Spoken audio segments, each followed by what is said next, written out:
Umar ibn Abdul-Aziz, it's good to know about him. He was one of the most pious of the predecessors. So it's good to know the seerah of our ummah and kind of take the lessons from him. He was the tabi'een and one of the most knowledgeable of the tabi'een. His father was Abdul-Aziz ibn Marwan ibn al-Hakam ibn al-As ibn Umayyah from Quraysh. That's on his father's side. And from his mother's side, he was from the offspring of Umar ibn Khattab radiallahu anhu. So Umar's son had Asim, and his daughter was the mother of Umar ibn Abdul-Aziz. And I don't know if you know the story, but Umar, when he was the Khilafah, the second Khalifa after Abu Bakr radiallahu anhuma, he used to patrol the streets to check on his nation in the Ummah, if they had any needs that he wasn't fulfilling. So one time as he was going through the streets, he heard a mother telling her daughter to put some water in the milk, to adulterate the milk, basically to water it down so you can make more money when you sell the milk. And she said, the Khalifa Umar ibn Aziz has forbidden us from doing that. And she said that she said the Khalifa Umar ibn Khattab radiallahu anhu has forbid us from doing that. And the daughter said to her mother, well, after explaining that it's haram basically, or he said we're not supposed to do that, she said, Umar is not around to see you. She said, what about the Lord of Umar, Allah Azza wa Jal? Can't he see us? So Umar radiallahu anhu, he heard this statement from her and he wanted to marry his son Asim. He said, this is such and such girl, go marry her, because he knew how pious she was. And from their offspring was this righteous Khalifa, Umar ibn Abdul-Aziz. He was also known as Ashaj bin Umayyah, like the one who was scarred or like fractured basically. When he was a young man, he used to go into the stables, and admire the horses. So one day he was there and the horse hit him in the head and cut his head open and it was bleeding. And his father, came and was wiping the blood, and he said, in kunta the Ashaj Bani Umayyah فَإِنَّكَ لَسَعِيد. If you are the Ashaj, the scarred one from Bani Umayyah, you are verily going to be of the happy ones. Because it was reported that Umar ibn Khattab used to have some dreams about someone from his offspring that will fill the earth with justice after it has been filled with injustice, and he will have like a scar on his face or on his head. And the father, remembering this narration, this dream that Umar saw, he said this might be his son, right? And it turns out, most scholars say that was the fulfillment of Umar ibn Khattab's dreams.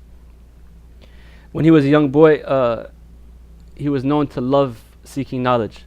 His uncle or grand-uncle, I guess you could say, from his mother's side was Abdullah ibn Umar, one of the great scholars of the Sahaba. And he used to admire him so much and always loved to attend his lectures, and he aspired to be someone like that. He was known to love the Quran and memorize the Quran from a young age, and he was very serious. But being from the family of Bani Umayyah, he was very well off. Like his uncle is the Khalifa, his cousins are Khulafa and Umara. He had very much wealth. Like they said that he would wear a different thobe every day. He'd wear the best. He'd have the best odor, scents like misk. He would, be very take care of himself basically. But he was also serious and had high piety at the same time. Like he feared Allah Azza wa Jal, and he had a very strong inclination for scholarship and seeking ilm, knowledge. One of the narrations says that when he was sent to study with, at those times the parents would send their children to have like a mu'addib, a person that teaches us their children adab, manners, good manners. So he sent him to Salih ibn Kaysan, rahimahullah, to learn and to have adab from them. So it's reported that one day when he was late to one of the salawat, and the Imam Salih ibn Kaysan asked him, what made you come late to the salat? And he said, my maidservant was brushing my hair, combing my hair, right? So he had his head shaved, That's how he said that combing your hair is going to delay you for salat, and he shaved his head. But imagine, the respect they had for the scholars at that time. If you're like you're from the royal family, your uncle is the Khalifa of the Ummah, your father is the governor of Egypt for 20 years, all your family members are like the richest and the most powerful people. But when it comes to ilm and knowledge and adab, the scholar takes precedence. He shaved the Umar Abdul-Aziz's head to teach him adab. Like salat comes first before anything, just for being late for salat. This is the respect they had for the ulama.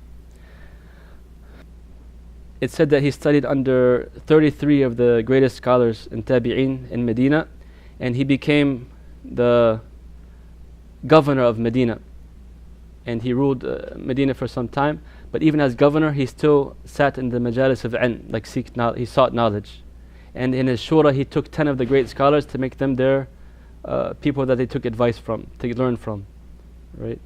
So he always surrounded himself with knowledge. And because he was so serious and stern in following the deen, his uncle had him, one of his other uncles that became Khilafah, removed him from the governorship of Medina. And as he was going out of Medina, he started crying, saying, like, I hope I'm not from the ones that Medina has expelled. Because there's a hadith that the Prophet ﷺ said that Medina expels al-khabath, like it kicks out the bad stuff. So look at how pious this Imam was. Like he was scared to be under that hadith. Later on, he came to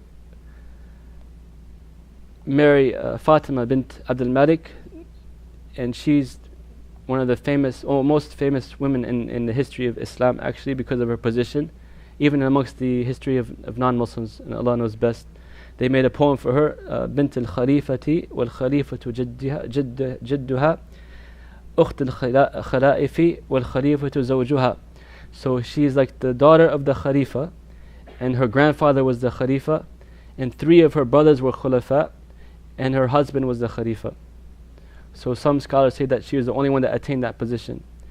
And even the lessons we can learn from her life are amazing too, along with Umar Abdul-Aziz. So she was one of his wives and closest advisors, and one of the most famous of the wives, and a mother to his children, and kind of like a minister, an official minister. So together they were very, very pious, mashallah. Both of them, they were used to living the life of luxury and having everything, but once he became the Khalifa, he left all of that. It said when he got the news that he will become the Khalifa, he passed out, he fainted because of fear of Allah subhanahu wa ta'ala. And his goal was to return the right of every Muslim, that had been done injustice to. So he basically gave up most of his wealth. A lot of people, when they become leaders or kings or rulers, they start getting more wealth. In his case, in his wife's case, it was the opposite. He started getting rid of his wealth so he won't be held to account for it. And he started taking the wealth from the Bani Umayyah that they had accumulated during their rulership and returning it back to the people. There's many narrations about his piety and reading the Quran and crying and basically passing out from the verses of punishment and stuff like that, because he took it to heart so dearly. He was asked, why after he became the Khalifa, he was found sitting under a tree crying, and they asked, what's wrong, O Amir al-Mu'mineen, or what's wrong, the Khalifa? And he said that, I remember the poor person who might be hungry right now under my ruling. I remember the scholar who might be oppressed. I remember the sick person that might not be taken care of. How will I face Allah subhanahu wa ta'ala on the Day of Judgment? So once he became the Khalifa, he took the whole ummah as his responsibility. And he felt the need for not to have one poor person to complain about him on the Day of Judgment, or one scholar to be seen oppressed under his administration. One time he wanted some grapes to eat, and he had to go to his wife and ask, can I borrow a dirham so I can buy some grapes? And she said, you're the Khalifa of the Muslim Ummah and you don't have money to buy grapes. And he said, I fear that the fire will be taking those unlawful possessions, So he had so much taqwa that he didn't even allow himself some of the basic necessities. And there's many stories of how he was so humble with his servants. For example, he had a servant girl that was it was very hot, and she was fanning, and the heat overtook her, and when she awoke, she found him fanning her. The Khalifa of the Muslim Ummah is fanning a poor little girl. basically. And she was so embarrassed, and he was like, the same heat that was bothering me, bothered you, and you have a right as well as, as anyone else to have the coolness upon you. That's his humbleness. He served his own servants. And he used to do chores by himself, and it was known that he was one of the most eloquent of speakers, كان من فصحاء العرب. Yet he would speak very little out of fear of his words being taking him to account. Nowadays we find many people, mashallah, they don't have the fasaha, and they speak and speak and speak and speak, and they don't care about what they say. But this Imam, not only was he the Khalifa, but he was a scholar. It was known by Imam Malik, Imam Zuhri, all the great scholars of Islam respected him as an Imam, not just as a Khalifa, but as an Imam, a faqih, mujtahid, right? And yet he was very scared to speak without knowledge. One time he was asked by his cousin, he had so much work to do and he couldn't do it in that one day, so the cousin said, why don't you just wait till tomorrow? And he said, I have so much work today, how can I wait till tomorrow? And what is guaranteed for tomorrow when I will be asked in front of Allah subhanahu wa ta'ala for my responsibilities? So the lesson of not procrastinating. When he was on his deathbed, some narrations say that he fell ill from being so scared of Allah subhanahu wa ta'ala. Like praying the night prayer and having the Quran affect his heart so much that he became physically ill, from the fear of Allah subhanahu wa ta'ala. But another narration says that he was poisoned by one of his servants, because the Banu Umayyah, this narration says that he was so harsh with them, basically trying to retrieve the rights of the people, and they started kind of getting on their nerves, for the hardship that he's trying to place on them. So they sent someone to poison him, and he asked the boy, why did you poison me? And he said, for 1,000 dinars and my freedom. So he said, give me the 1,000 dinars, and he returned it to the Bayt al-Mal, the Muslim treasury, and he said, go to a place where no other person will see you, get out of here. He could have had him killed and executed, of course, but his mercy and his knowledge, he was more worried about facing Allah subhanahu wa ta'ala and letting this person, get out of there. On his deathbed, they came to him, he said that he didn't have nothing left to give to his family because he spent all his wealth in the cause of Allah subhanahu wa ta'ala. So one of his family members came and said, I will give you 100,000 dinars to take care of your family with. And he said, go take that money and put it back in the treasury of the Muslims, where you got it from. And he said, then who will take care of your kids? What are you going to leave for them? You're not going to leave them nothing. He had 14 sons only. I don't know how many daughters, but he had a lot of children, mashallah. He said, who will take care of them? He said, إِنَّ وَلِيَ اللَّهُ الَّذِي نَزَّلَ الْكِتَابِ وَهُوَ يَتَوَلَّى الصَّالِحِينَ. My protector is Allah, the one that revealed the book, and He will take care of the salihin, the pious people. Right? He said, my children are of two types. They're the pious person. In that case, they will fall under this ayah, and Allah will take care of them.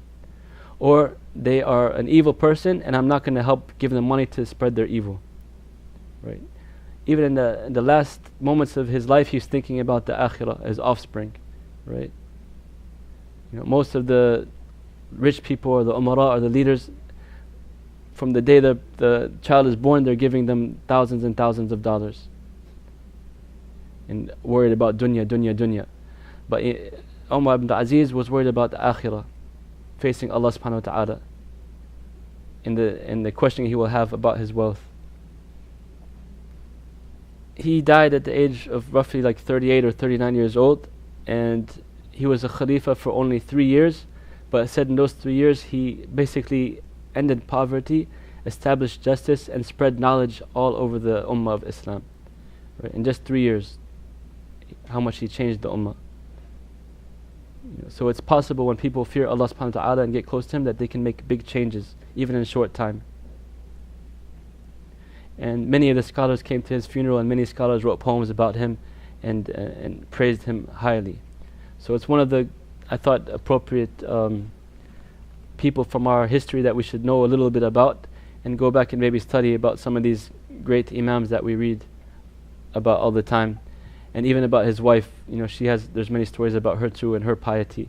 Basically, when they became the leaders, they took that to their hearts and saw it as a burden and responsibility, not a time to live it up. So they became more pious and closer to Allah and more fearful, right? And they left. It's harder when you come from luxury and you live the life of luxury all your life to go to like a life of poverty and hardship. But they did it fi sabilillah, for Allah subhanahu wa ta'ala's sake. They did it to correct the ummah. They did it so that Allah can save the ummah and not send down His punishment. So these are the true leaders of Islam, and these are the ones that we try to emulate and follow and get close to.